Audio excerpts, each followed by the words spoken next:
Good evening, good evening, good evening. Happy summer. I have a quick confession I want to make to you all. I have lived here for 12 years, and I went to Sahaley Falls for the very first time today.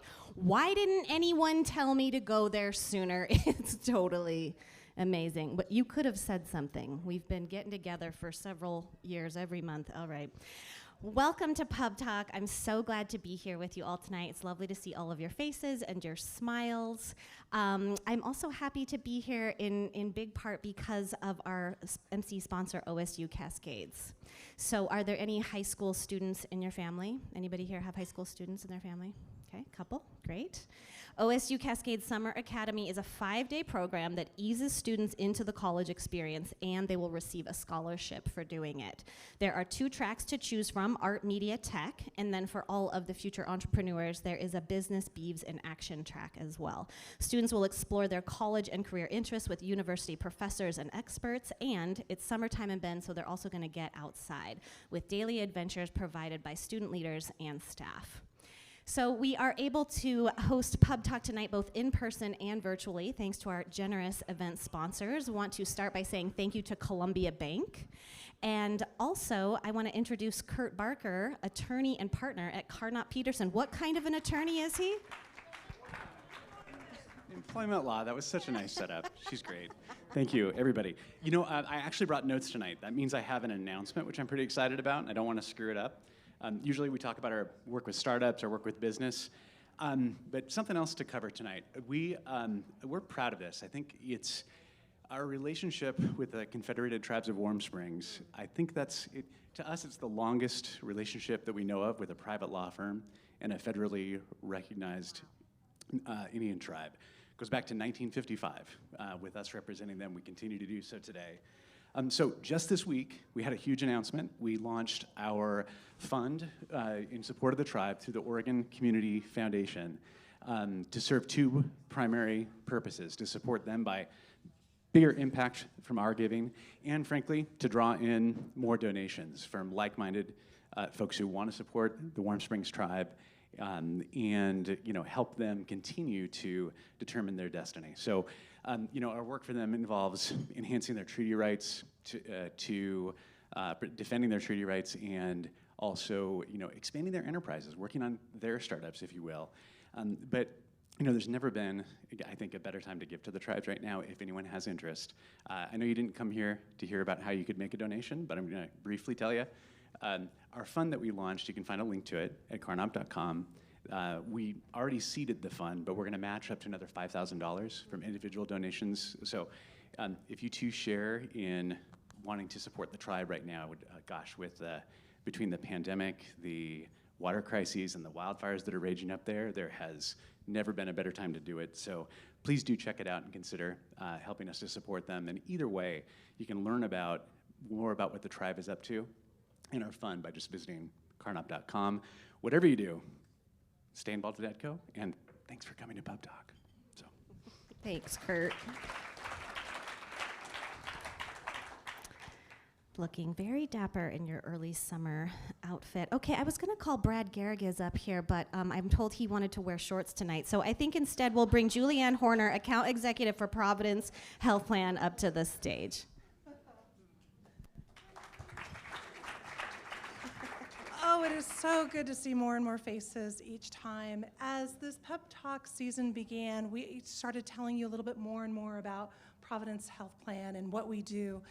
We started with who we are and how we became, and brought in our foundation and told you about our foundation. We talked to you about our provider relations, and we had Brad come up last time and talk to you about what our definition of true health is. And I get to round out this season in gratitude and in thanks, because we love to serve. It doesn't matter what your job title is at Providence, we are all called caregivers. And we truly mean that. Every day we go to work hoping that we ease the way for one of our members by anything that we do that makes a difference. So we thank you for allowing us to serve you and your family, the community, and the state of Oregon. And we hope that you have a great summer, because we're going to be back in the fall and talking more about what we can do and how we can support you. So have a great time. Thanks, Julianne. Just love hearing from all of you. All right, last but certainly not least, Jordan Smith, President and CEO at Vlock Systems. Jordan, what do you have for us tonight? Thanks. Hey, I'm Jordan Smith with Vlock Systems. Vlock Systems is a commercial IT services provider here in Central Oregon. And we do kind of everything. So from like the strategy of how you can improve your business and make communication better all the way to implementing it and then supporting it.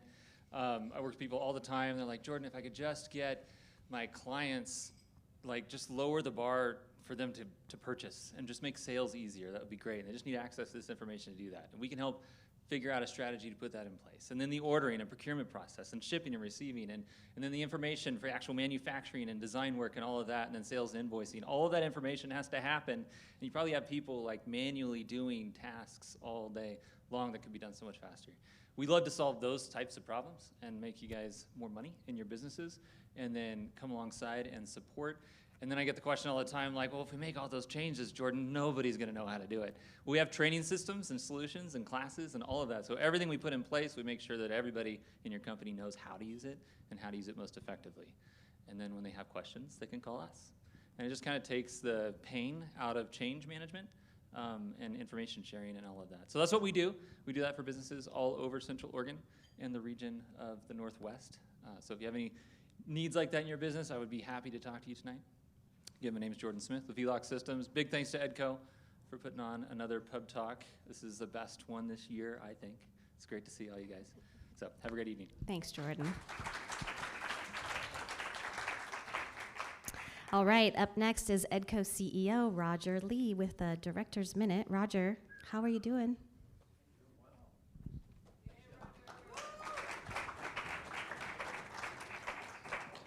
All right. Well, I might say that my comments in our final pub talk of the season are bittersweet, but that really would not be accurate. They are neither. For those of you who don't know, Brian Vieira, our venture catalyst, is leaving EDCO. He's heading off to Portland to help a startup in the hosted adventure travel space and industry. And for those who know Brian or don't know Brian, and maybe as well, this might be a surprise to you that he actually started an outdoor adventure business in Asia, and it wound up being one of the largest businesses of its type in Vietnam, actually, and a business that obviously has taken a huge pounding in COVID, considering that Vietnam's still closed basically to the rest of the world. So it's a chance for him, and in some ways, to really have a homecoming back to something he knows very well. So, and a rumor is that he's going to be the old man there. I think the average age is like 26, so good luck with that, Brian. Nothing against the younger members of our workforces out there, but there's certainly nothing bitter about Brian's amazing contributions to the Central Oregon entrepreneurial ecosystem over the past 7+ years. Under his leadership and others, the Ben Venture Conference has solidified itself as one of the top angel investment conferences in the Western U.S., maybe even in the country.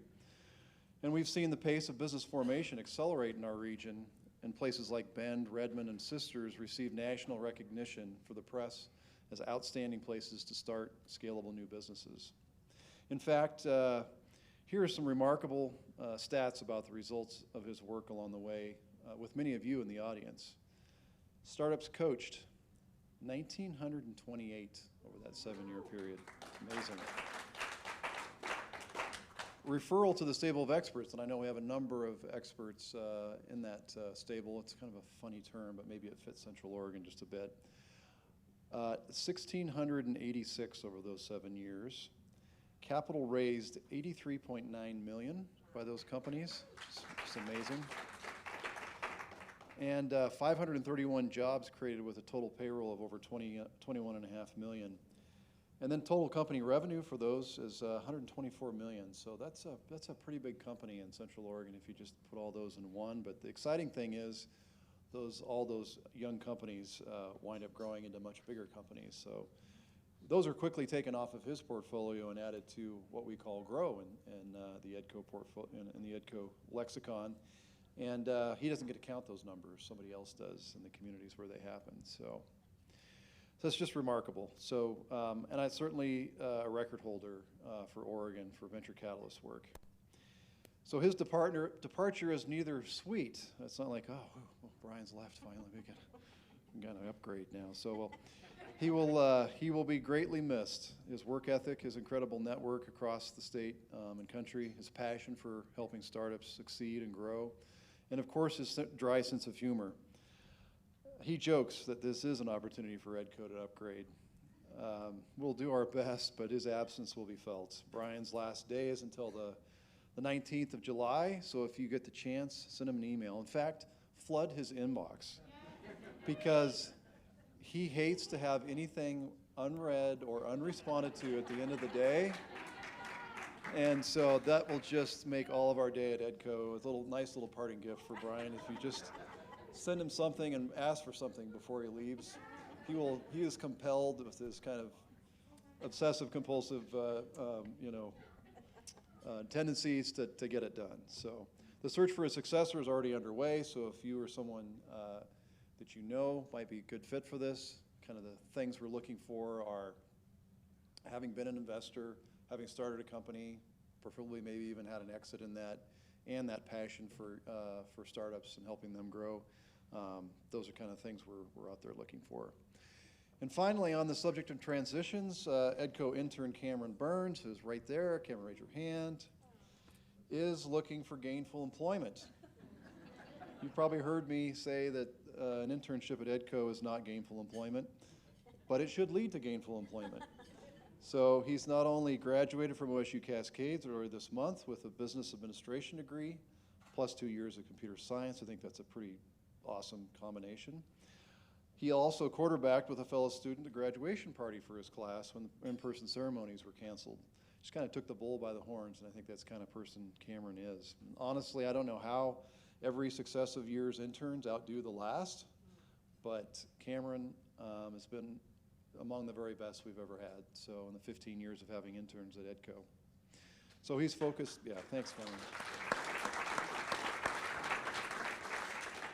Cameron's focused on entering the world of digital marketing, so if you have an opportunity in that field, I know he would love to talk with you. So thanks, Shannon, back to you. Thanks, Roger. Here, Cameron, well done. I have some ideas for you. I'm told Brian isn't here, but we are going to make him watch all of this, so why don't we raise a glass to Brian? Such a great guy. Cheers. Soda water. All right. For the virtual attendees, hopefully by now you know the drill. On the right side of your screen is a chat bar. You can put your questions, comments into the chat bar. They will find their way to me, and that's how you'll participate in Q&A tonight. And for the rest of you that are here in person, you're just going to raise your hand. And if you need help with that, I can't help you with that, okay? You need to ask someone else.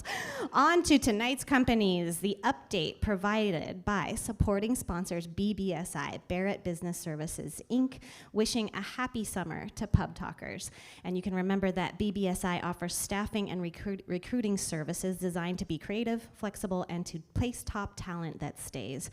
Their recruiting specialists allow you to concentrate your time and resources on the advancement of your company's core initiatives and goals. And Central Oregon Community College, COCC, of course, who is committed to supporting our region's economic recovery and long-term growth. COCC graduates become engineers and teachers, welders and pastry chefs, computer coders and pharmacy technicians, and 92% of COCC grads stay in Central Oregon, which is amazing. So reach out to Marketing and Public Relations Director Jen Kovitz to learn how COCC can partner with your business to meet your workforce training needs. So, Broken Top Brands is a lifestyle company offering affordable luxury. They're founded in 2015 as a candle company. They have grown past their old name, offering an array of home and personal care products, including candles, linen sprays, lotions, soaps, sanitizers, diffusers, and perfumes. Broken Top Brands hails from Bend and provides the ultimate gifting experience. All their products are gluten-free, paraben-free, phthalate-free, and vegan, and loved by men and women alike. Here to tell us more about that wild ride is Afton Kofelt, CEO and founder of what is now called Broken Top Brands. Afton, how you doing?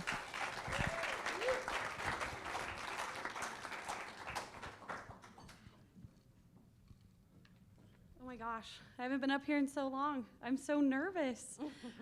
Like Kurt, I feel like I have so much to say, so excuse me for mostly reading tonight. I think I'm really gonna strive on the Q&A part though, so bear with me. Yeah, hi guys. It's awesome to be back. My name is Afton Kofelt, founder and CEO of Broken Top Brands, formerly Broken Top Candle Company. We are recently going through a name change to kind of encompass everything that we are including besides the candles now. So you'll start seeing us rolling out the brands, which is kind of a cool new feat for us. The company was founded in 2015 in my tiny little kitchen here in Bend.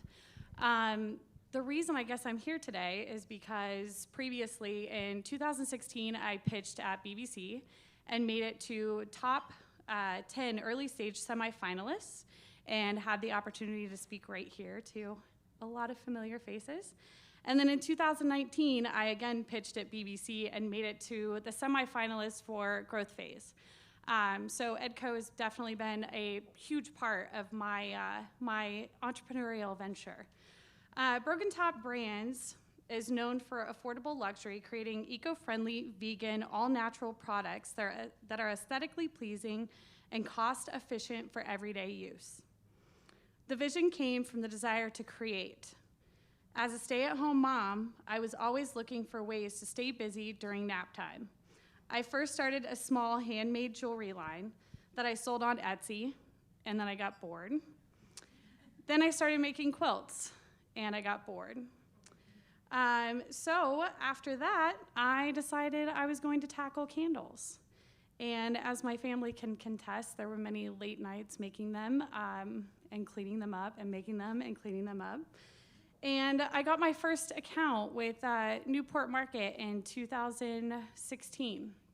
And that was my, my burning desire to keep pushing forward. And during this, I started noticing a lot of questions, buzzwords. You know, what are the candles made of? Why do they soot? Why do candles soot? Are they all natural? And at the time, I had no idea that there was any validity to this behind the brand. This sparked some serious curiosity and became the foundation of the brand's quality and mission behind the products. Today, we manufacture all natural candles right here in Bend, using only pure soy sourced here in the US, no UV additives, and all natural vegan ingredients.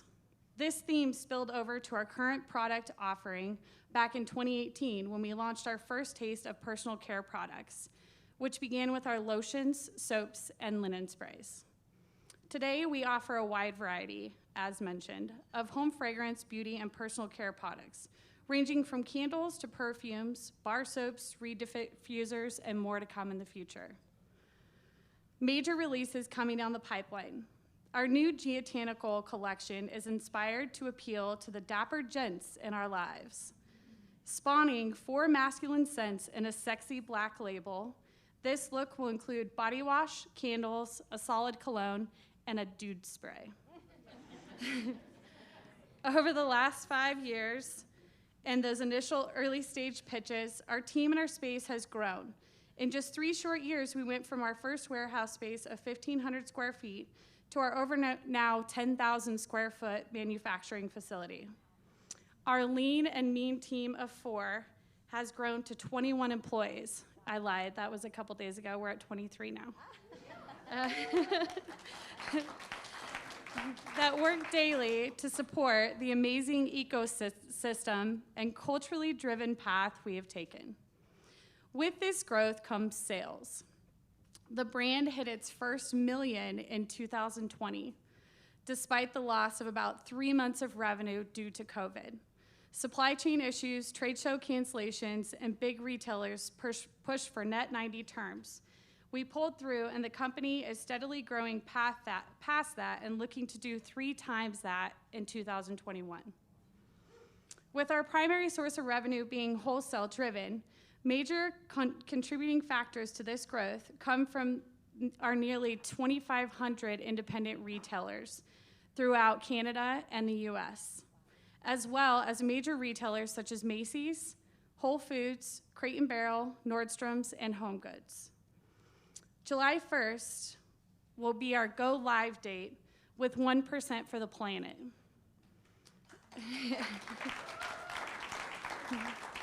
And I have to pause in my my handwritten notes here and say that honestly, a lot of that was because of my amazing team.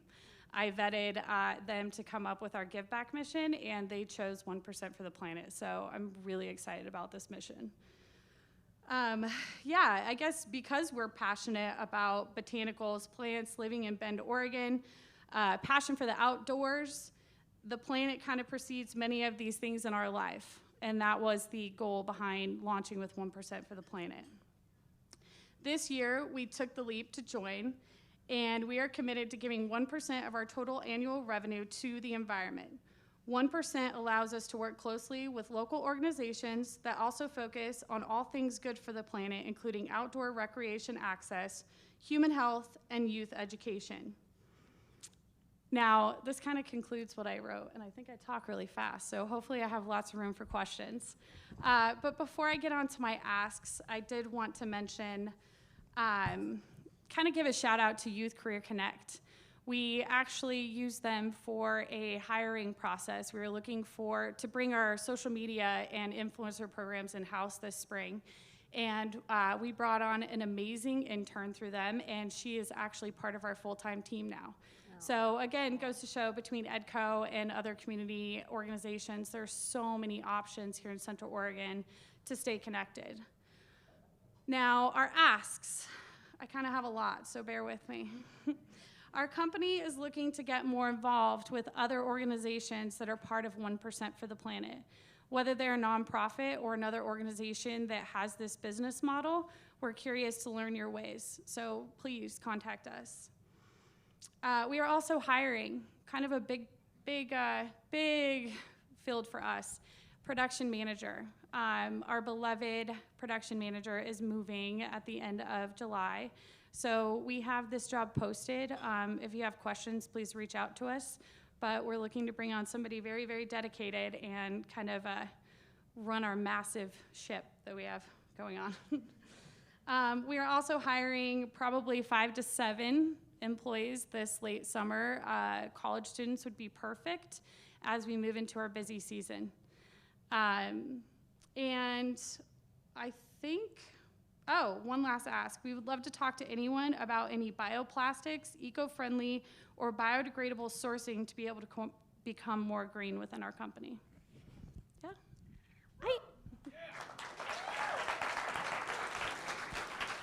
There's a lot.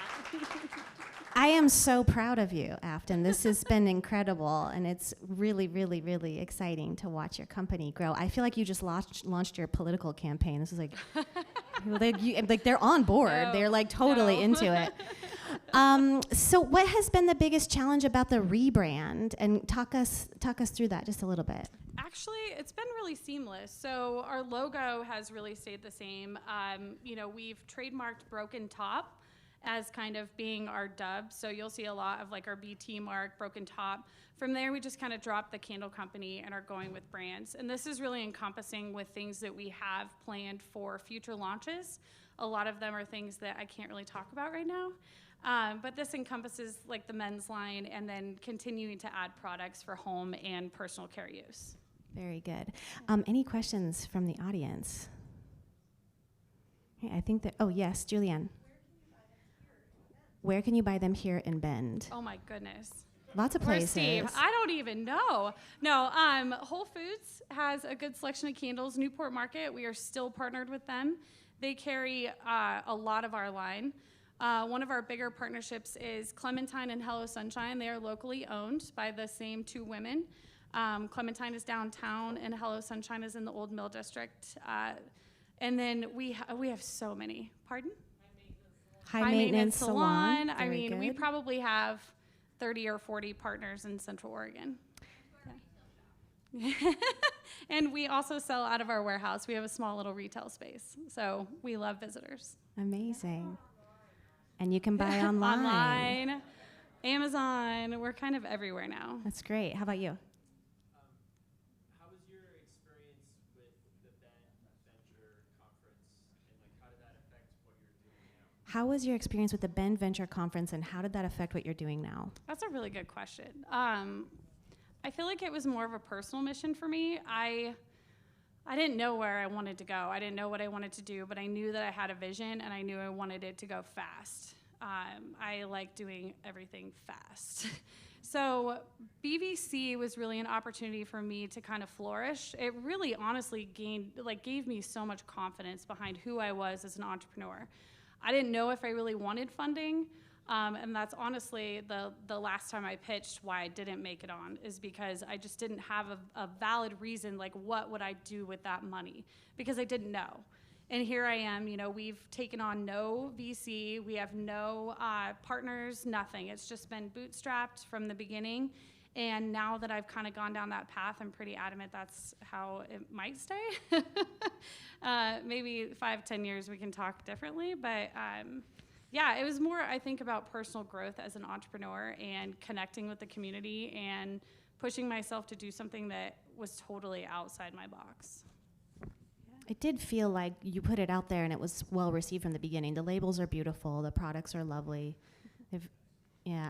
I love everything you're doing. I think there was another question right over here. Yes? Yeah. Oh, she answered it. Great. Any other questions from the live audience? Yes?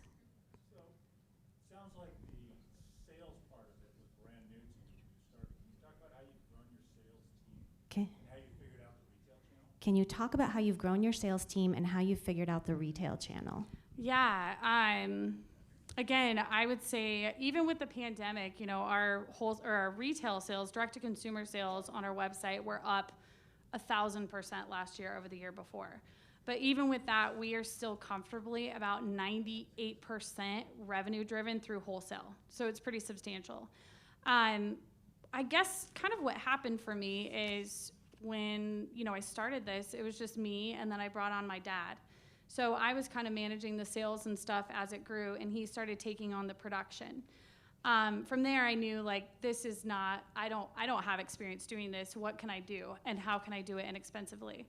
So I started reaching out to a lot of gift markets, and that's kind of the ecosystem that we play in right now, is the gift industry. And when I did that, I learned that there were these awesome little things called manufacturer reps. And with that, even now, the majority of our sales force comes from that. So aside from our online platforms that are also wholesale driven, such as fair.com and things like that some people might be familiar with, between Canada and the US right now, we have about 150 independent manufacturer reps that work under about 8 rep groups. And each one of those kind of participate in some of the national and international gift shows. So it's kind of this tiered ecosystem that for some reason I dove into, and it clicked with me. It really worked, and I understood it. And it allowed us to be lean and mean for a long time. I think last year, even during our busy season, we got up to about 13 employees. And we consider this our slow time right now, and we're up to 23. So kind of gearing up for third and fourth quarter. And I don't know, the sales thing is just, it's been luck, I think. It's good packaging. It's just great packaging, great product, just amazing. Hey, Shan. Yes? One from the theater. Okay, one from the theater. Afton, who's your dream client? My dream client, Anthropologie. Okay, good. We'll see what we can do about that. Let's see what we can do. Okay, I had 2 questions over here. Are they out there? Is Anthropologie here tonight? No? Darn. You had some supply chain issues during the pandemic. What were they? Well, initially it was everything. And what I mean by that is nobody wanted anything other than sanitizer. So we pivoted pretty immediately, and it went back from a 14-man crew, 15-man crew to me and my dad again, which was really scary. And it started with our pumps for our body products, meaning the sanitizers we just launched. So we were about 3 months back ordered on that, which luckily most of our revenue at the time came from candles. So really, it's been a struggle from day one, but really a lot since the pandemic hit, and we're still finding it. Whether it's delayed shipping times or small, like our roller balls for our perfumes, we couldn't get them forever. So it kind of forced us to really beef up our raw material purchasing, which a lot of people would advise you against, but it actually ended up helping us because a lot of the major retailers were having issues getting product out of China, getting candle manufacturers to produce and to deliver on time. And that's a lot of the reason why we were able to continue to grow so much last year. Okay, and then one more, yeah. Yeah, so any aspirations, or do you have any international distribution? Any aspirations you have international distribution? So right now, we partnered with a rep group in Canada that is also doing our importing and well, not necessarily distributing because we're still going direct to boutiques. We do work with a couple international retailers that ship also into Canada. So we've kind of done our own distribution with that. In short, yes. I think the next vision would definitely be to tap into the European market. And we've also had a lot of interest from Japan. We just don't know what that looks like. Our products are really heavy and fragile. So right now we're doing so well here. It's also one of those like, why stress about that? Yes. I love that take on it. Well, I just have one question. So you mentioned a dude spray. Is that to like keep them away or to bring them? You know what? We'll talk after. Your choice. We'll talk Yeah, after. your choice, I'll just for catch sure. you after. Thank you so much. And thank you for bringing us samples, Afton. It's really amazing.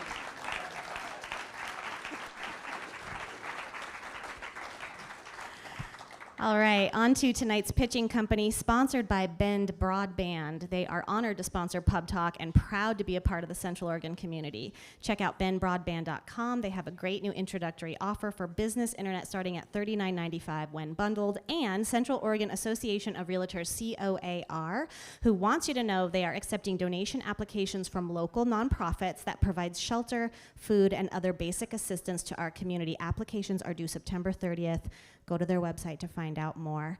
Range Revolution is the world's first verifiably regenerative leather luggage company.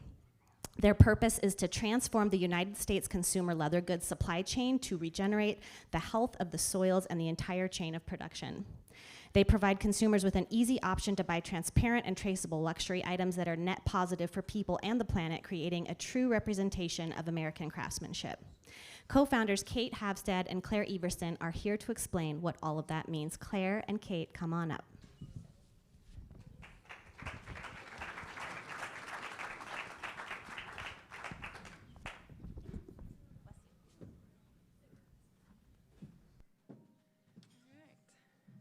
Hello, EDCO. Hello, Bend. Thank you so much for having us here. If I get short of breath, I'm going to blame the human that is punching me from the inside. My name is Kate Havstad-Kasad. I am an entrepreneur. I am a regenerative farmer, and I am a master hatter. I am the co-founder of Range Revolution, which I am here to talk to you about today. Range Revolution is a luxury leather luggage company which is sourcing 100% of its leathers from a verifiably regenerative supply chain. Range Revolution is the first of its kind in the world of leather luggage.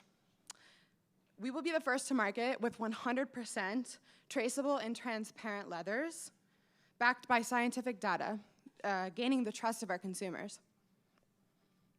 A little bit more background on me. I am the founder of Havstad Hat Company, which is an internationally recognized institution in the world of luxury hats. My clients are based all over the globe and include photographers, videographers, musicians, actors, and just your basic consumer who appreciates a well-crafted good. I am also the co-owner of Kasad Family Farms. We are a certified organic and regenerative farm. We began as a 5-acre direct-to-consumer organic farm, and we have grown into being one of Central Oregon's largest producers of organic foods. We now manage over 300 acres regeneratively. Hello, my name is, thank you, Kate. My name is Claire Everson, and I am also an entrepreneur and a business owner. I split my time between Central Oregon and Boise, Idaho. And I am the founder of Western Rain Creative. Western Rain Creative is a strategy and design firm that is focused on creating solutions for small businesses based on a living systems thinking. I work with business owners and craftsmen all across the Intermountain West to help them better balance what I call is their business ecosystem. So we get together and we create solutions that are regenerative for them, that ultimately end in healthier outcomes for everyone that's involved in their business.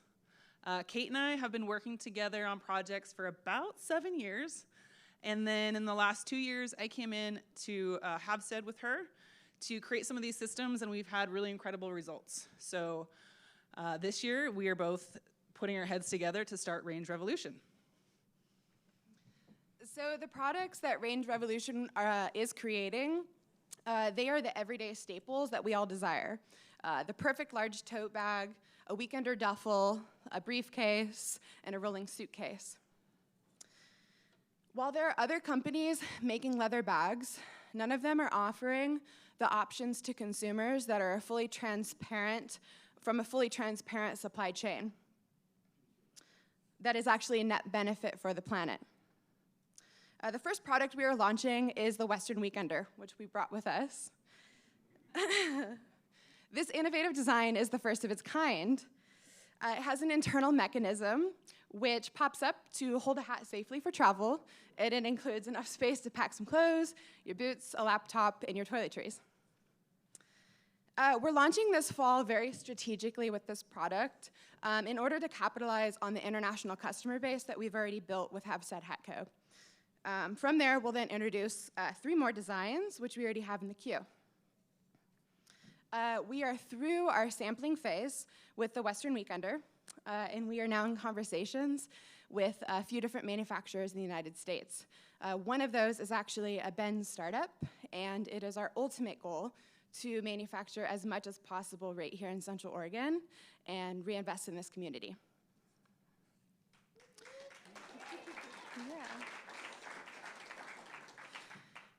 So Range Revolution's customer base is the same sort of luxury customers that we have gotten to know so well through Havstead Hat Company. These customers are increasingly looking for sustainable luxury options as the realities of climate change are opening eyes and changing industries like fashion and soft goods. The Western Weekender will retail for about $1,200, and we will be launching this fall with pre-sales direct to consumer through our website and social media. And then this December, we're taking the product to Cowboy Christmas, which is a sales event in Las Vegas, which attracts 67,000 shoppers over 10 days, and it is our target audience for this product. So, why should we care about leather? First, I need to explain why we must care about our rangelands. I could talk about this topic for the next several hours. As I give you the cliff notes of what's been years of learning from experts in this field, please do ask me any questions after. So rangelands make up 54% of our Earth's land mass, and they are our largest opportunity to sequester carbon and help reverse climate change. But the key to managing the health of these ecosystems is ruminants. Cattle, sheep, and bison are a few examples of ruminants. The rangelands and these ruminants co-evolved, and when they're managed holistically, their grazing actually increases photosynthesis, and that is the process which pulls carbon out of the atmosphere and stores it in the soil. The recent industrialization of our food system has certainly given cattle a bad rap. While the feedlot model of production is absolutely degenerative, I know firsthand through my experience in managing landscapes in these arid regions that the planned holistic grazing of ruminants is really our key tool in improving the health of those ecosystems and sequestering more carbon. So, this is where the key partnership with the Savory Institute comes in.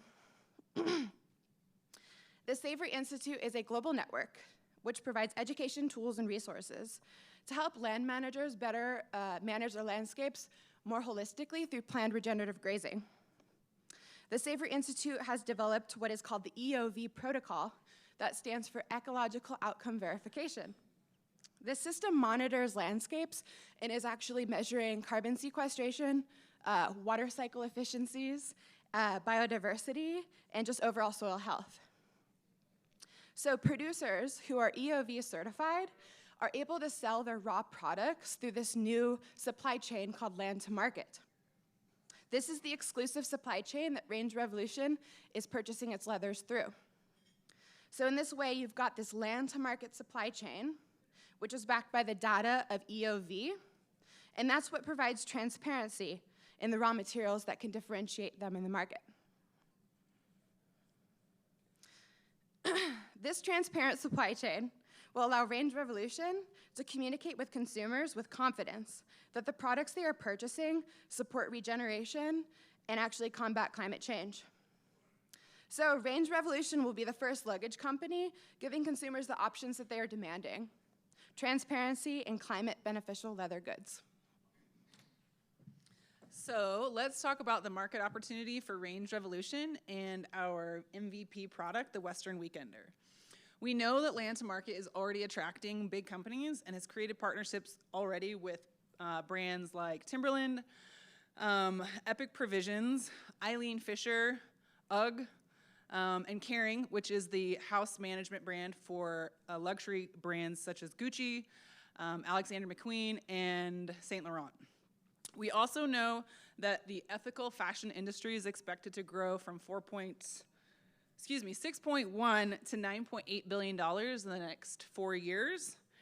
And we're looking at a 2019 study by IBM and the National Retail Federation found that 70% of US consumers and Canadian consumers care about their products and want them to be either sustainable or eco-friendly. In addition, we know that 80% want to know where their products come from, and they're willing to pay a premium for this. And lastly, 70% of the respondents said that they would pay an average of 35% more for products that were eco-friendly. So big companies are taking note because the market already shows demand for a change in how we produce and sell consumer goods. So what about leather and luxury and luggage? Range Revolution will be entering a global luggage market that is estimated to be worth $55 billion in the next 3 years. Luxury leather accounted for 15% of all luxury items that were sold in 2019 and is expected to grow from a $48 to a $64 billion industry in the next 5 years.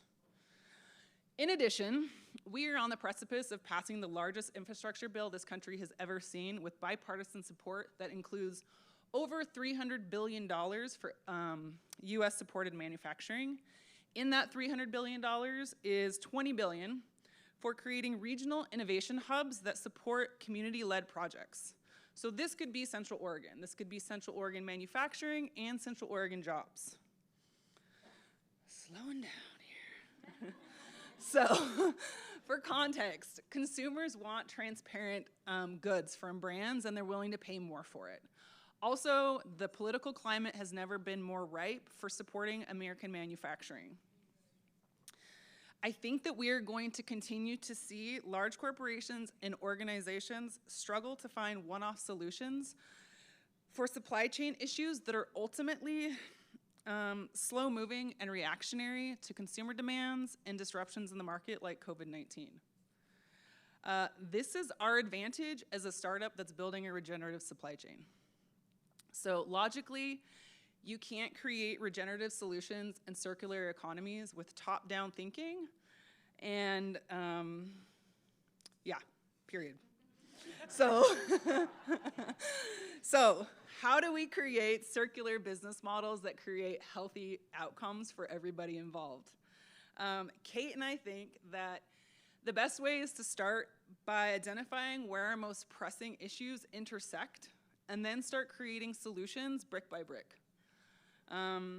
Range Revolution is our solution, and I didn't mean for that to rhyme, but we are building a regenerative company that is already attracting partners and consumers that are aligned with our mission, because we are addressing the connectivity of the problems that we are all sharing.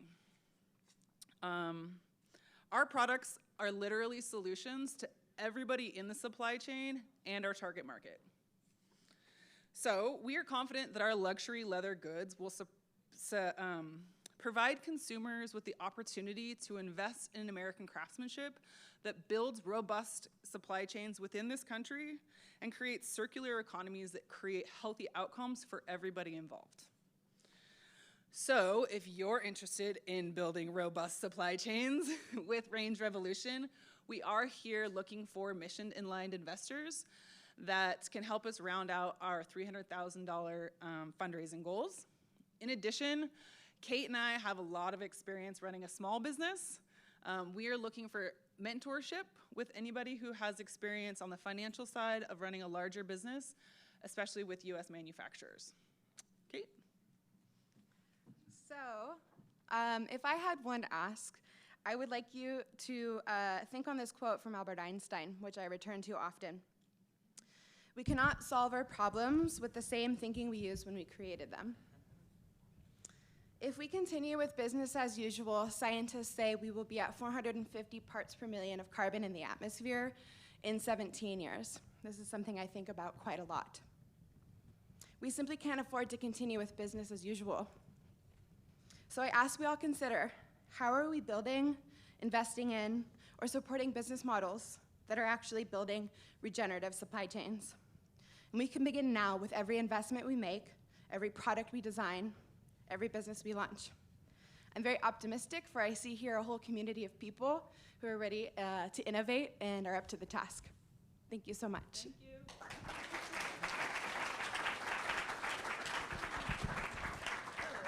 That got me all worked up, guys. What's happening? It's a beautiful bag, and I know this has been in the works for a while. Did you really just come up with this because like there's no way to properly travel with a hat? Yeah. Yeah, pretty much. Yeah, no, I started designing this and building this, I thought, for Habitat Hat Co. And just simply there are no options on the market for a nice travel luggage piece which will protect your hat. And so, yeah, started designing this with a designer here in town, Ryan.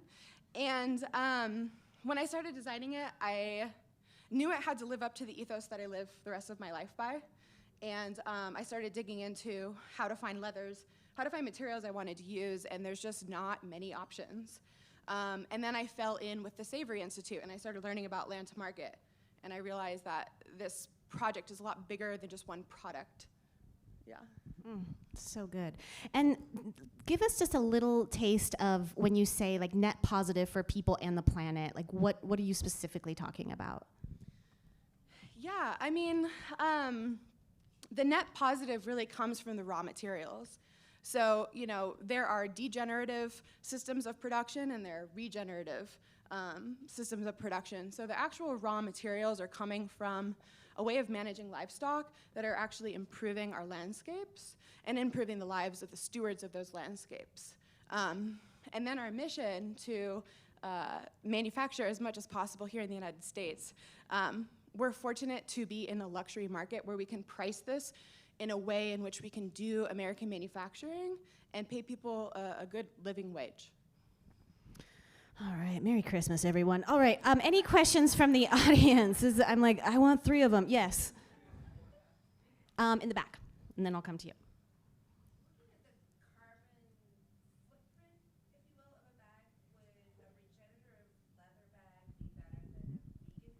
Would a regenerative leather bag be better than a vegan bag in terms of the regenerative aspect of this? That's a really awesome question. People would argue both ways. It depends on the material that's making the vegan product. Honestly, a majority of the vegan materials are petroleum-based. So I would say, yeah, if the leathers are coming from a system that is regenerative. Majority of leathers on the market are coming from either feedlot models, which is why we feel it's so important to have like full transparency. Like we're working with 3 ranches and we can tell you exactly where it's coming from, and then we can show you the data because of the EOV system of their regenerative outcomes. So it's like, they're both bad. If it's leather from a feedlot model production, or if it's a petroleum-based vegan product, it's pretty damaging. which leads to a lot of deforestation, stuff like that. Don't even get her started on the Beyond Burger. Okay, you had a question.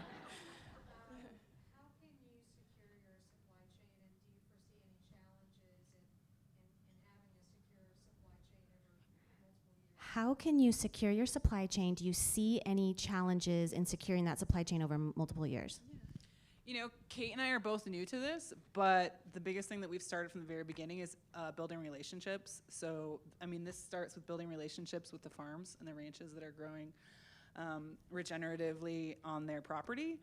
We're kind of just figuring it out as we go, but one of our goals is to manufacture as close to us as we possibly can, because we know that distance just creates more time, more lag, more miscommunication, all of that kind of stuff. So, like I said, we are working with a startup here in Bend. We are also talking to manufacturers in Boise, Washington. I think that's it. And was that mainly, did you mean the manufacturing or like the raw materials? So yeah, raw material wise,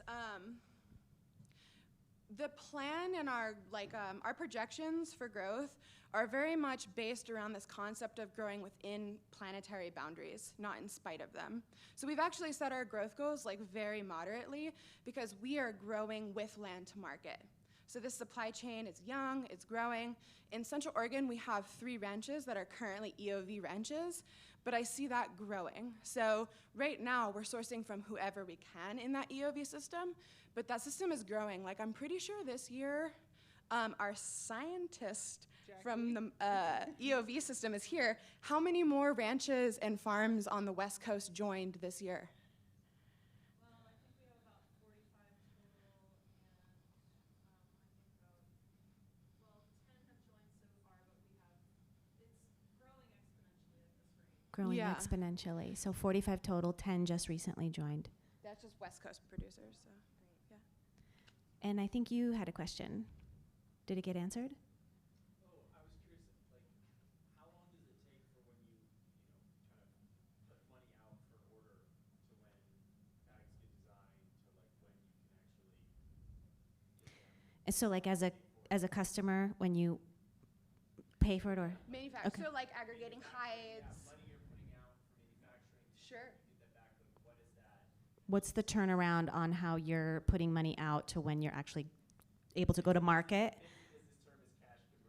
Cash conversion Well, cycle. So to be determined, because we're just right now working with our manufacturers, so we're through sampling. As far as the leathers go, I placed my first order for the leathers, or I started aggregating them probably about 4 months ago.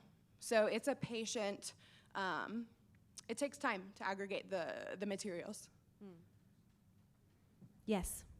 Could you give us a Reader's Digest version of what regenerative ranching means? Reader's Digest, huh? Yeah. Reader's short version of what regenerative means. Reader's Digest is pretty thick, actually. Yeah. Okay. Good challenge. Okay, there's one of my favorite farmers. He put it this way. Regenerative is a system in which you're creating, it's a living system in which you're creating the inputs that you need out of the operations or the outputs that you're giving onto the land. So that concept of like circularity. You are creating more life than you are taking from a system. Regenerative. Yes. If you see a Reader's Digest, I haven't seen one of those in like 3 decades maybe. You really got me going down a whole trail here. Okay, yes, Erin. Okay, say anything about science that she wouldn't let you put in the original pitch. The audience is ready for it. She could go on forever. Yeah, I don't know what else to say about the science. Like, just that I live it every day. So it's interesting because I end up in these circles where animal agriculture is often demonized. And I do understand where people are coming from because we've seen really poor models of it. But as an organic, I mean, we're just like hippies doing like permaculture and like really influenced by biodynamics. Now regenerative is like this word people are getting more familiar with. And there is no way to do that without animal agriculture. Like, humans are kind of the only species that remove and segregate plants and animals. Like, it is a living system that synergistically supports one another when managed holistically. Okay, I think we got one more. Anne.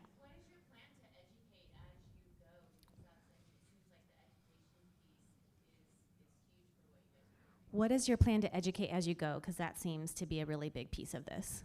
We're working on a video right now. I find that that's a really enticing way to grab people and say a lot quickly through visuals.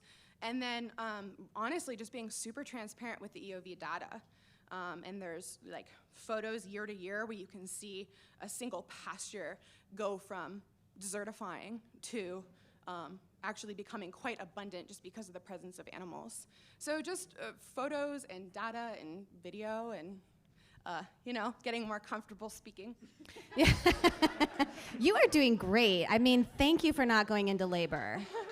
Yeah, like huge. I have to say, I've followed along from the very first couple of hats, and I just think you are incredible, and I love your partnership with Claire. You just are so inspiring, and it's amazing to have you standing up here speaking about something that maybe a couple years ago felt really dreamy and aspirational, and it's no, actually I would cuss if I could. We're doing this. Yeah. We're actually doing this, and it's working, and it's providing all these benefits, and that's a sexy bag. Thank you. Okay, you take that thing to the airport, you're gonna get noticed. All right, I think that we could probably ask you questions all night, so I'll let people connect with you after. Thank you so much, Kate and Claire. Thank you, EDCO.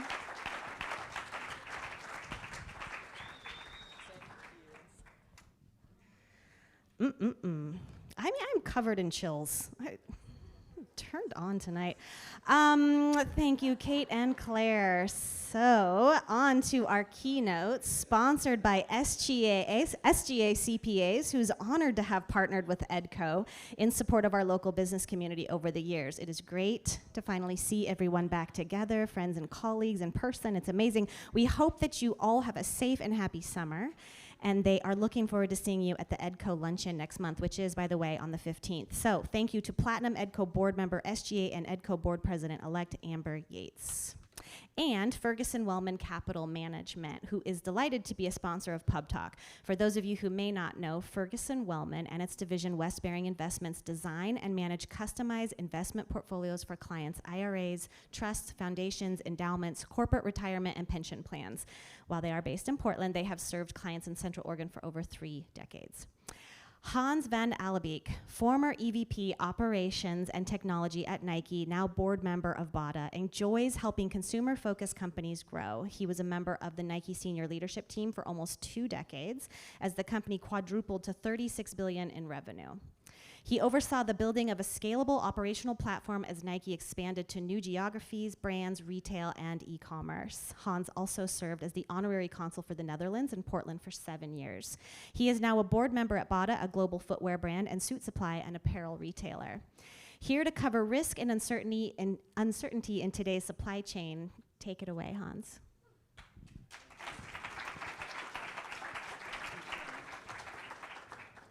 Wow, this is exciting. When Brian called me and he asked me to talk about supply chain and to be the keynote speaker, I was like, wow, things have really changed in COVID times. It used to be that if you would talk about supply chain, you'd get an empty room. In fact, I remember an investment banker once, we were in New York, and he told me, the supply chain guy in a company is like the long snapper. I don't want to know his name. Because if I know his name, then there's something wrong with the company. And that's pretty much what happened in these COVID times. There has been a lot that has happened with supply chains that have caused real problems. And so now, actually, people tend to know who the supply chain guy is. So I'm looking forward to talking to you a little bit about it. My experience is primarily with Nike, but I've also worked with a lot of smaller companies. And we'll also be happy to answer any questions that you might have. A little bit about myself. Oh, and one of the things we will talk about is why did we run out of toilet paper? Because I think that was a burning question that Brian had. So you can look forward to the answer to that question. So a little bit about myself. You already told a bit about. I grew up in the Netherlands. You might pick that up from my accent. Went to school there. Studied econometrics and operations research. So yes, I am a geek, and proud of it. Worked for a small company there that sent me all over the world. I worked in Europe and in Asia, and then eventually ended up in the US, where I went to business school at UCLA, which is where I met my good friend Todd. Worked a bit with McKinsey after that, and then joined a real company that I enjoyed working at Nike, and mostly work in the area of supply chain and IT there. Retired about 2.5 years ago, and have been doing board memberships since then, and also helping smaller companies and startup companies with their supply chain challenges. And I've also invested in some of them. Some of them worked out really well, and some of them didn't work out so well, but we can talk about that later. So I don't think this crowd needs a definition of a supply chain, but maybe there is somebody that is not as familiar with it. The way I think about what a supply chain is, it's a network of suppliers with a company that to produce and deliver a product to its end consumer. That's simply what it is. The functions include planning, logistics, buying, making, and storing the product. You know that. The goal of a supply chain really is to capitalize on the investment that a company makes in the brand and the product to then get a return on an investment by having the right amount of the right product in the right place so the consumer can get there to buy. That's really what the role of the supply chain is. Now, the reason why that's a difficult thing to do is that they tend to be big capital investments and long-term partnerships that you make that are quite inflexible when actual demand is very unpredictable, and that's also been true in these COVID times. And so what you're finding is that a lot of companies are struggling to respond to that uncertainty. And I'll talk a little bit about how to maybe think differently about how to set up a supply chain. So typically when people think about what the goal is of a supply chain, the first word that comes out of mind is, well, lower cost. That's typically, you know, I want to get higher margins. And that is something that is important in a supply chain. And quality is an important thing. Those are the things that people could typically think about. Now, what becomes more and more important is sustainability. And you saw the two companies talk about how sustainability is an integral element of how they manufacture their product. So that is critical nowadays. But what people sometimes don't think about as much is speed and responsiveness and being able to respond to uncertainty and building in flexibility and resilience. And I'll talk a little bit more about why those two things are becoming much more important and have become much more important in these recent times. And so if you want to build speed and resilience into your supply chain, what are some things then you have to think about? Well, first of all, forecasting is something that becomes much more difficult in an uncertain environment. So you have to think about more scenario planning and range forecasting. And you typically see companies thinking about what range of sales could I expect versus what do I think my forecast is, and how do I respond to these differences.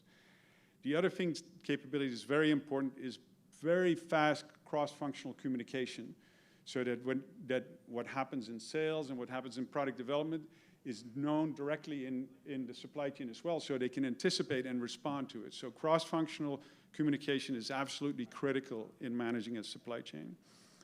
Then selecting the right partners, and a lot of times this is something that companies try to do very quickly, but if you're growing, you want to make sure you've picked the right partners and done the due diligence that you have partnerships that you can build on.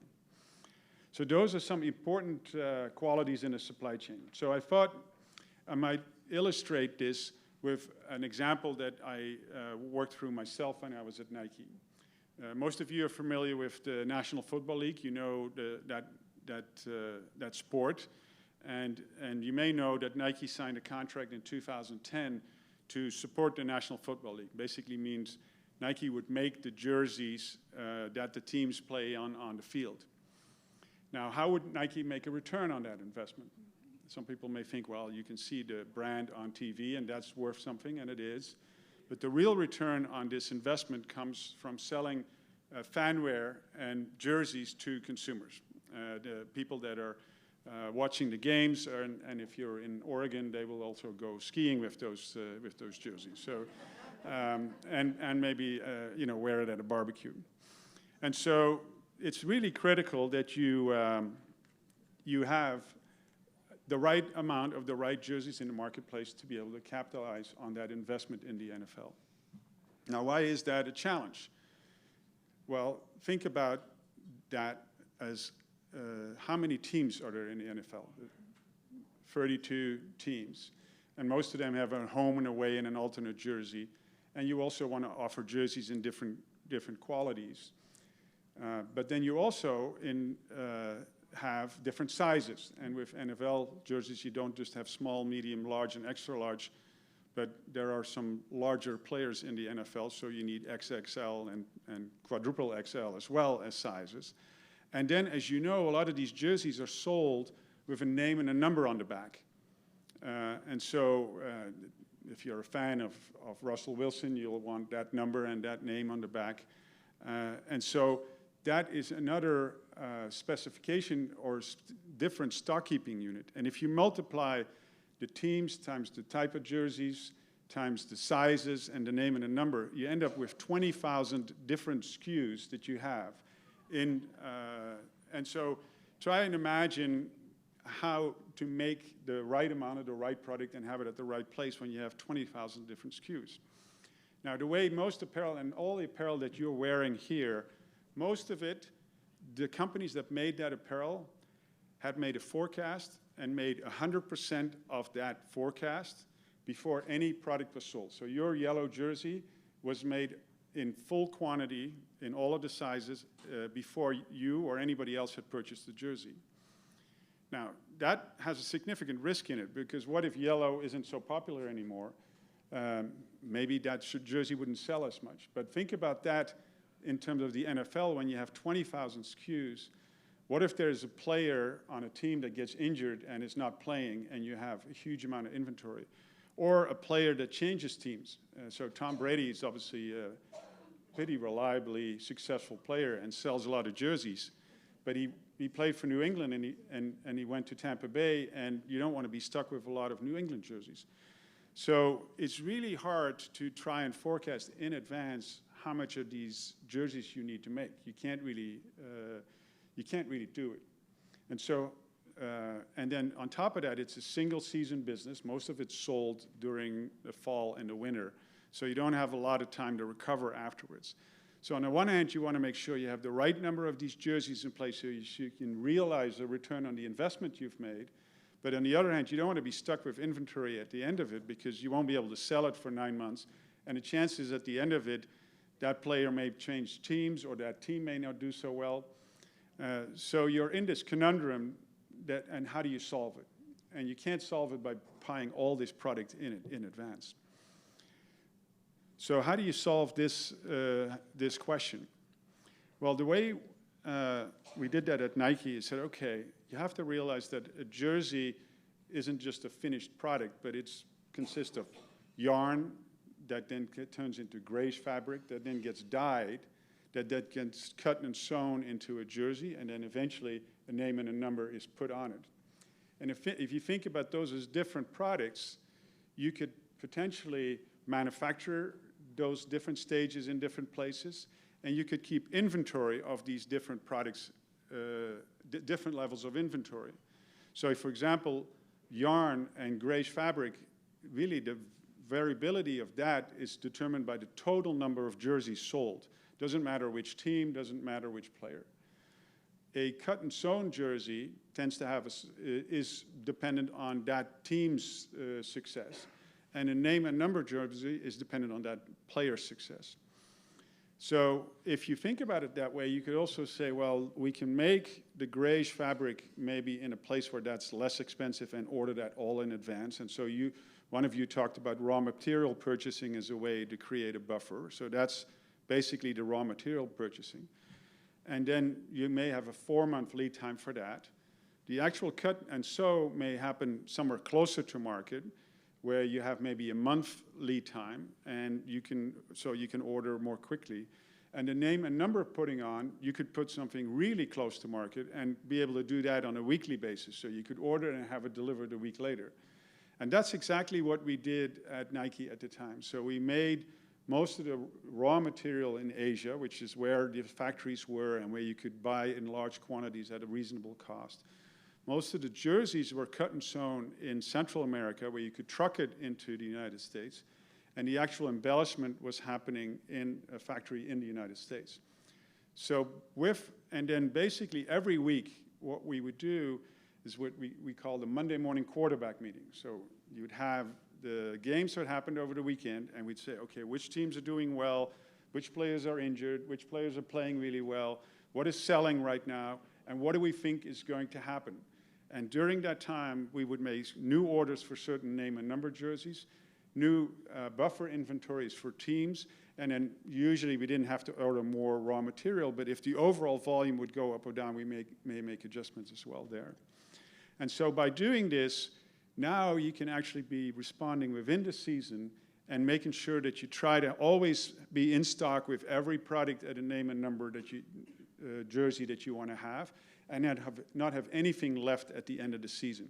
Now that's the ideal state, but you can get much closer to that than you would if you manufactured all of that in one batch and placed one order for the whole season. I hope that's a little bit clear, and you can see how you can both balance still being cost effective and at the same time being much more responsive in managing a supply chain like that.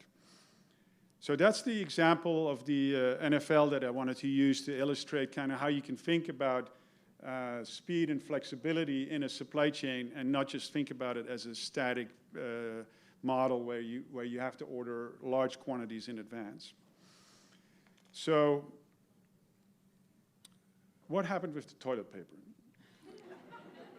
And you can ask me some questions about the NFL later. This is my theory. I don't actually know for a fact the answer, but I think this is the answer.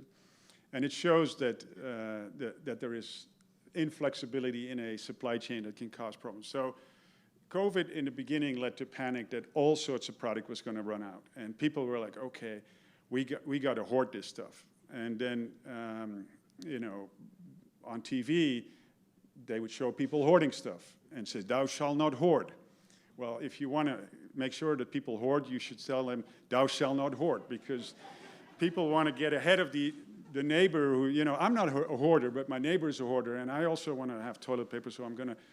And so now then what, in my head, what happened is, because you see these pictures on TV and you see a shopping cart, well, what sticks out of a shopping cart?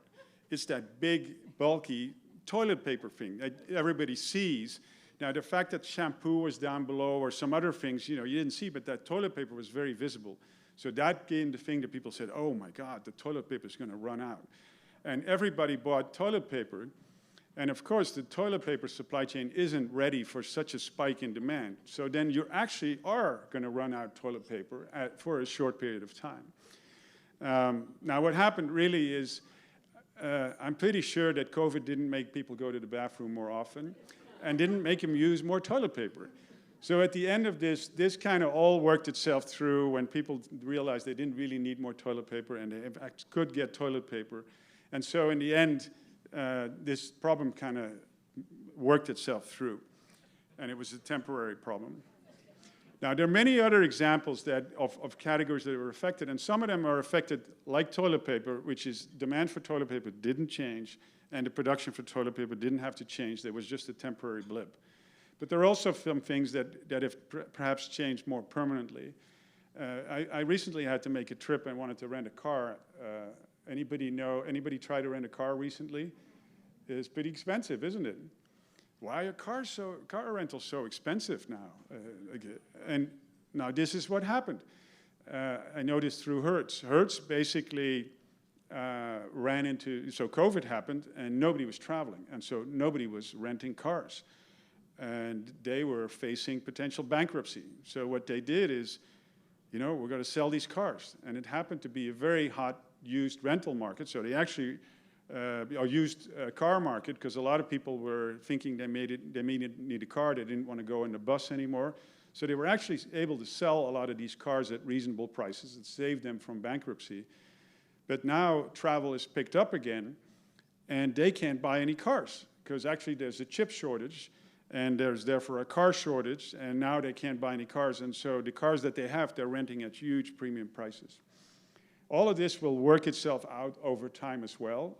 It's a temporary blip, but it's a real blip. And one of the ones that I experienced is I just moved to Bend recently, and of course, I got to stock up on all the toys to take advantage of what you can do here. Well, try to get a kayak, try to get a bike. There's just shortage of all of that stuff because there's been a tremendous demand for people have wanted to do things outdoor. And those supply chains are not set up to ramp up so quickly. And so you have a lot of shortages in there. One of the businesses that I'm also involved, this is why I'm wearing a suit, is suit supply. And suits are coming back, I tell you.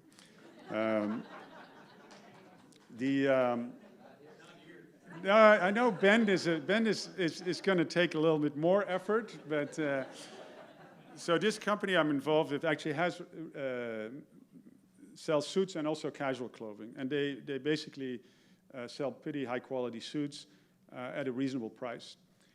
That business kind of went down the tank. Imagine that. People are all working from home. People are being casual anyway. Who needs a suit nowadays? But it's coming back because a lot of people buy suits for weddings. And actually, what happened in 2008 and 9 when there was a recession, it went down. And then when it came back, the suit business went up tremendously. One of the things that they did in response to COVID is they offered appointment visits in the store that you had with a single individual, so you didn't have to deal with too many other people, and you could get custom suits made. And so the custom suit business is growing tremendously, and they're actually going to come out of this stronger than they went into this. So some of these are short-term problems, some of these are one-year problems, and there may be some that there's a complete shift in demand that will happen longer term.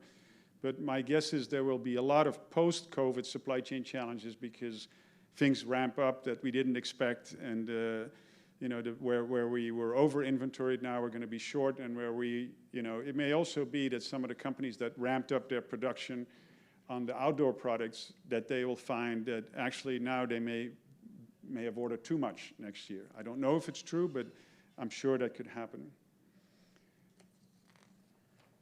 So, yeah, this COVID, what they call a black swan event, that's something that you don't often see, a black swan. I think it was, because it affected everything and it had such a big impact.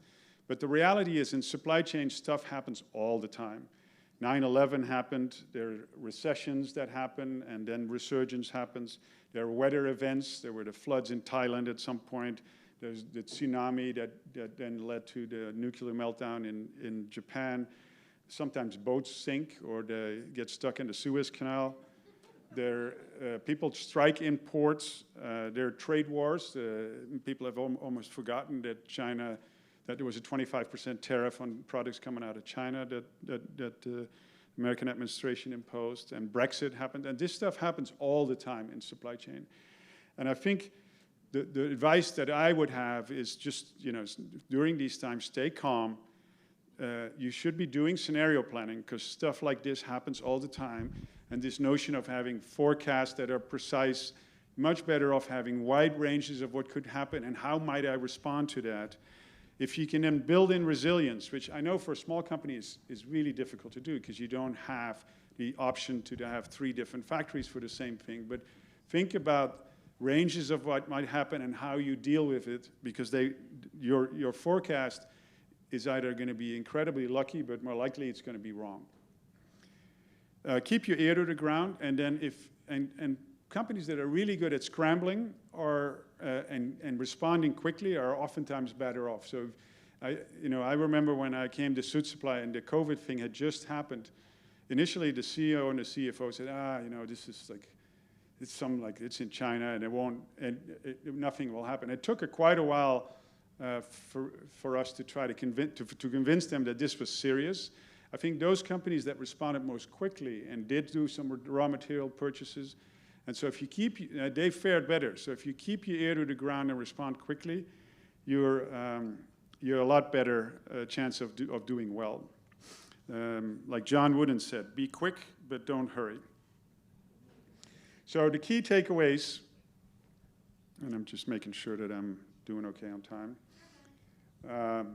I think supply chain is a balancing act, and it's a betting game. It's not an exact science, it's not precise.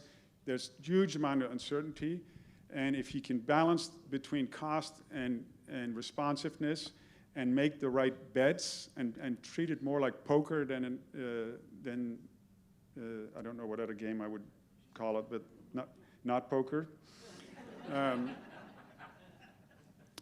I talked about this range and scenario planning. What could happen? What if this happens? How might I respond to that? Try to build in the resilience so you can deal with these different scenarios. Investing in the right partnerships that can help you in dealing with that. Keep your ear to the ground, rapid cross-functional information flow. I think communication is the most important skill in a supply chain leader, being able to figure out what's going on in the other functions and communicate with the other functions. And scrambling and creativity. When life deals you lemons, you make lemonade out of it. So when Suit Supply ran out of suits, they made custom appointments or personal appointments and custom made, and that's going to help them get it through. Of course, it's all different when you're small. Your demand is even more uncertain. You don't have much money, you don't have much resources, and you don't have much power. And so you have to deal with those limitations. At the same time, you do have one benefit, which is you get to build it from scratch and you get to do it right. So if you think about this up front and you really think about strategically, how can I build a supply chain that can be responsive and agile and resilient, you have a much better chance of doing it right. And undoing a supply chain that was built the wrong way is a lot harder than building one from scratch. So with that, I'll let you ask any questions you may have. I just want to say yeah, please, a round of applause. There were several times where I wanted to chime in, like, did people buy bidets? Rental cars are expensive. Please don't bring up Tom Brady again. And what was your highlight of being at Nike? What was my highlight? What was like the coolest thing that happened while you were at Nike? Well, it's a lot. I mean, it's a great place. And I didn't stay there for 18 years if I didn't think it was a great place. I mean, the people there are what I would say was the most exciting part. It's a very positive, collaborative, just do it type of culture. And that's infectious to work with that. And so people there do not complain about another function. They walk up there and they collaborate with that function and they get stuff done, and they get stuff done quickly. And it is a lot of fun to be involved with something that is positive, like sports is positive and exercise is positive. And I got to go to some really cool sports events too. Tour de France being my favorite. Oh, cool. That's so cool. I want a suit. I just also wanted to insert that. Okay, we have many questions. Yes? All right. Nothing about toilet paper. Nothing about toilet paper. Right. Now let's talk about Nike and the NFL. Nike and the NFL. So the Fanatics deal. Yes. Is that a supply chain play, or is that a strange go-to-market? The Fanatics deal. Well, I think in the end, this happened after I wasn't involved in it anymore, and I think they basically wanted to outsource a lot of this. Nike wants to focus on its core activities, and my read of this, what I hear, is just outsourcing a lot of the work involved with that to a company that is in that business, and that's why I think they did it. The Fanatics deal, they wanted to outsource. Yeah, sorry, people don't know, but that's a company that partners with Nike to do a lot of the NFL stuff there. The NFL. Claire. Do you have any insights about how supply chain disruptions like COVID-19 affect luxury markets versus commodity markets? Insights as to how things like COVID-19 affect supply chain for luxury markets versus, commodities? Yeah, okay. Yeah, I don't know if I do. I mean, if you're asking on the demand side, I always think that, I actually want to buy a hat so I can buy your product, which is, I think it's a fantastic product. So my sense is the luxury market is more resilient during times like this, and there's always a space for that. And I think the more mass market, the swings are much bigger there. I also personally believe that this sort of shift to making things the right way and charging a premium for it is absolutely the right place to be. It's personally what I would want to buy, but I also think consumers are becoming much more discerning, and it'll go slowly, and there's always that mass market consumer that's just looking for the cheapest thing, but I think people are more and more aware of how things are made, and I believe sustainability and how and that making that integral to how a company works is essential, and that can command a premium, I think. Well, I think there may be a seat on their board for you, Hans, so that we can make that happen later. Any other questions for Hans in the audience? I'm so curious to see too, like in terms of luxury goods, I know there's these like Affirm and Forley and these like sort of middlemen, you know, you can pay this thing off in 4 payments. It makes luxury goods so much more accessible to people when you can pay it in 4 payments. So I feel like something like that could help. Yes. MVP question asker of the night, you, sir. Yeah. I'm gonna be a little geek here. You mentioned like black swan, and you kind of talked about like fragile, durable. It made me think of like the concept of like anti-fragile, if you're familiar with that. Yeah, I The think anti-fragile movement you're- in terms of you're- black swan. you're- What is happening? Am I stroking out? This may be something I that know you- those that- words. I don't know them in that order. Okay, anti-fragile movement. So the idea being, it's like, okay, like if it's an inflexible supply chain, any uncertainty, it's going to break down. Mhm. If it's durable, the idea is like, well, it's not going to get better, but it can kind of withstand things. Yeah. And then the anti-fragile is like, it takes adversity and it makes the system stronger as a result. So anti-fragile makes it stronger. Durable means it can get through. The other one is a total breakdown. Yeah, Hans, take it. I do actually remember reading a book about this anti-fragile, but it's been a while.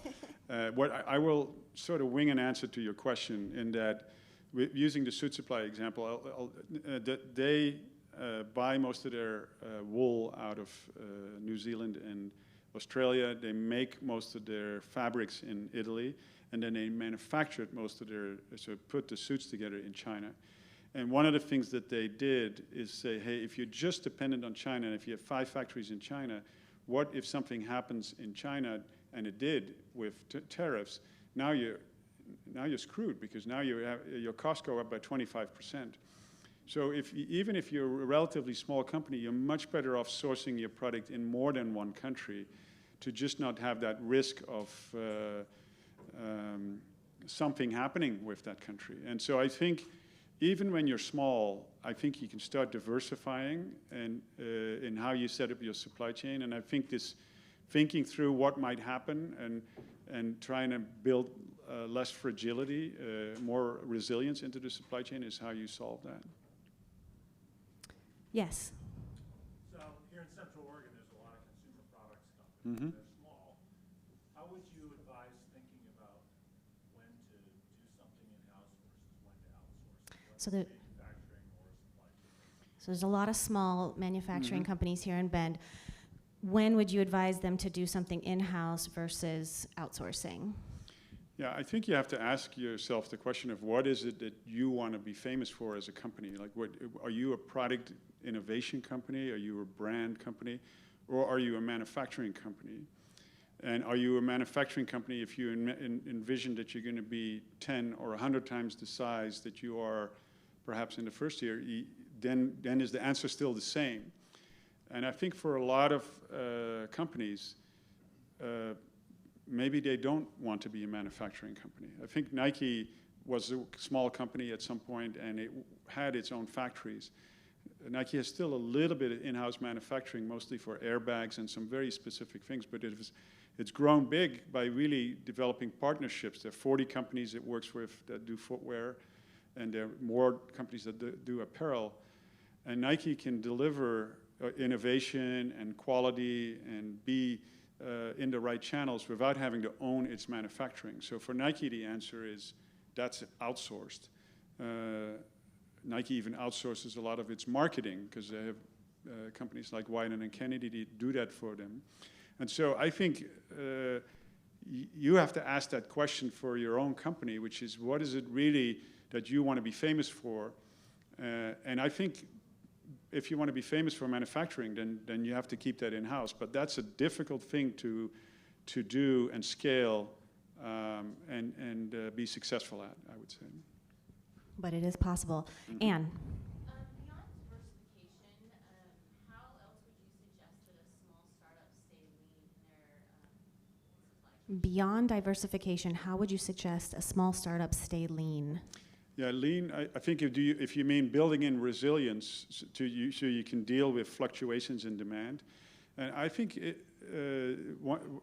I think one of you mentioned buying raw materials so that you're not going to run out of products. And so inventory has a bad rap because you don't want to be left with it. But if you can buy inventory in a format that you can reuse it, so in the NFL examples, it would be grayish fabric and not a name and number jersey. And I think, I don't see her anymore, but she talked about having the raw materials of the balls that went into the bottles. And, you know, those may be the things that you want to stock up on so that if something unexpected happens, that you're not going to be out of ability to make product. Yeah, and I think partnerships, I would try to, and when you're small, maybe you're too small to be able to be relevant to larger companies. And so you may have to do some of that in-house yourself. But as soon as you can start looking at who can do this for you, whose business it is, then building those partnerships really helps you stay lean and build in that flexibility. Aaron. How do you decide which companies you work with now or serve on the board? It's always the people and the purpose of the company. I would never work for a company that I don't feel aligned with their mission, and you know, to me, it's really important that it does something that makes the planet slightly better or much better, ideally. And then the people have to be people that I enjoy working with, and that for me means that they're positive, collaborative. That they're, you know, I don't really like when people aren't transparent or when there is political gamesmanship going on. That's not kind of my style, and so I try to assess that. And then you know, the industry has to be something that I get excited about, and so I've kind of, some stuff has come at me. One of the things I didn't say is next year I'm going to spend a year at Stanford, and it gives me an opportunity. I can talk offline what I'm going to do there, but to kind of explore also some new ideas and new avenues, and so I'm excited about that. But Ben's my home base, so I'm living here long term. That's great, awesome. Yes, Kate. What is your favorite thing about Bend? What is your favorite thing about Bend?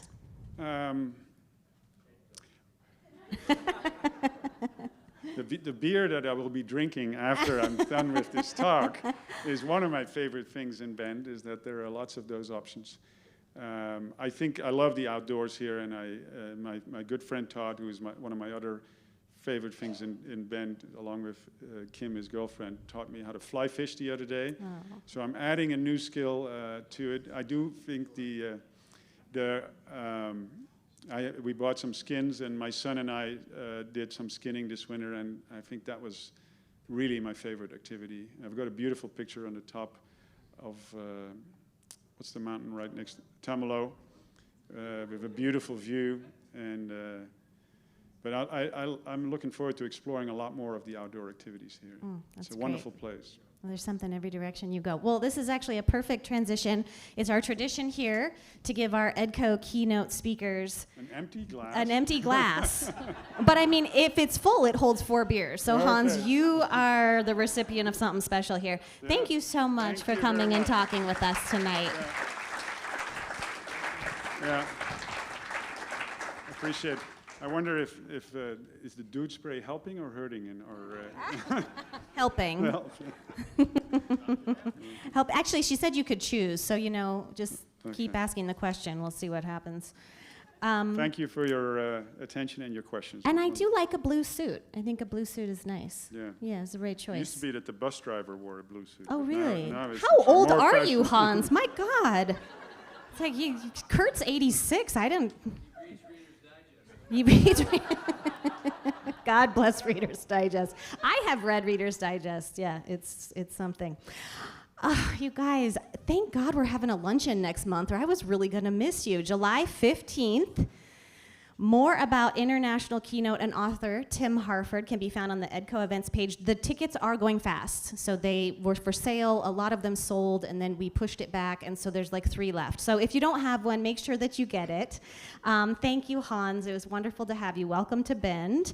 And Bend Venture Conference company applications open July 7th. This is very exciting. If you're an early or growth stage company looking for funding or exposure, make sure to check out bendvc.com for more details on this year's event. We'll be back at it with another PubTalk event on September 23rd right here at McMenamins, where you'll help to determine who moves on to the Bend Venture Conference. It's the biggest one of the year. It's so much fun. It's extra spicy. There's lots of people on the stage. So please mark your calendars for that. I hope to see you July 15th for the luncheon. Thank you all for being here. It's wonderful to be here together. I'm Shannon Kelly. Good night. Thank you for having me.